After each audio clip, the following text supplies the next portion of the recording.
PhonePe ಈಗ ಹೊಸದಾಗಿ update ಆಗಿದೆ. ಸೊ, ಇದರಿಂದ ಅಪ್ಲಿಕೇಶನ್ ಇಂಟರ್ಫೇಸ್ ಪ್ರತಿಯೊಂದು ಆಪ್ಷನ್ಸ್‌ಗೂ ಚೇಂಜ್ ಆಗಿದೆ. ನಾನು ನಿಮಗೆ ಇವಾಗ ಮೊದಲಿಗೆ ಬ್ಯಾಂಕ್ ಅಕೌಂಟ್‌ನ ಹೇಗೆ ಲಿಂಕ್ ಮಾಡೋದು ಅಂತ ತೋರಿಸ್ಕೊಡ್ತೀನಿ. ಅದಕ್ಕೂ ಮುಂಚೆ ನೀವು ಹಿಸ್ಟ್ರಿ ನೋಡಬೇಕಂದ್ರೆ ರೈಟ್ ಕಾರ್ನರ್‌ಲಿ ಹಿಸ್ಟ್ರಿ ಅಂತ ಇದೆಯಲ್ಲ, ಅದ್ರ ಮೇಲೆ ಟ್ಯಾಪ್ ಮಾಡಿದ್ರೆ ಸೊ, ನಿಮಗೆ ಹಿಸ್ಟ್ರಿ ತೋರಿಸುತ್ತೆ. ಅದೇ ಥರ ಬ್ಯಾಲೆನ್ಸ್ ಚೆಕ್ ಮಾಡಬೇಕು ಅಂದರೆ ಚೆಕ್ ಬ್ಯಾಲೆನ್ಸ್ ಮೇಲೆ ಟ್ಯಾಪ್ ಮಾಡಿ.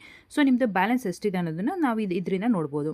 ಸೊ, ನಾನು ನಿಮಗೆ ಮೊದಲಿಗೆ ಅಕೌಂಟ್‌ನ ಹೇಗೆ ಲಿಂಕ್ ಮಾಡೋದು ಅಂತ ತಿಳಿಸ್ಕೊಡ್ತೀನಿ. ಫಸ್ಟಿಗೆ to bank and self account ಮೇಲೆ ನೀವು ಟ್ಯಾಪ್ ಮಾಡಿ. ಸೊ ಒನ್ಸ್ ನೀವು ಟ್ಯಾಪ್ ಮಾಡಿದ ತಕ್ಷಣ ಸ್ಕ್ರೀನ್ ಓಪನ್ ಆಗುತ್ತೆ ಟು ಸೆಲ್ಫ್ ಬ್ಯಾಂಕ್ ಅಕೌಂಟ್ ಅಂತ. ಸೊ ಅದ್ರ ಮೇಲೆ ನೀವು ಕ್ಲಿಕ್ ಮಾಡಿ.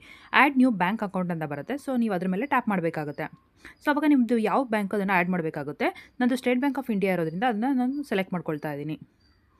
ಸೊ ಒನ್ಸ್ ನೀವು ಸೆಲೆಕ್ಟ್ ಮಾಡಿದ ತಕ್ಷಣವೇ ಫೆಚಿಂಗ್ ಬ್ಯಾಂಕ್ ಅಕೌಂಟ್ ಡೀಟೇಲ್ಸ್ ಅಂತ ಬಂದು ಅಕೌಂಟ್ ಆ್ಯಡ್ ಆಗುತ್ತೆ. ಸೊ ಅವಾಗ ನೀವು UPI ಪಿನ್ನ ಸೆಟ್ ಮಾಡಬೇಕಾಗುತ್ತೆ. ಸೆಟ್ UPI ಪಿನ್ ಮೇಲೆ ನೀವು ಟ್ಯಾಪ್ ಮಾಡಿ.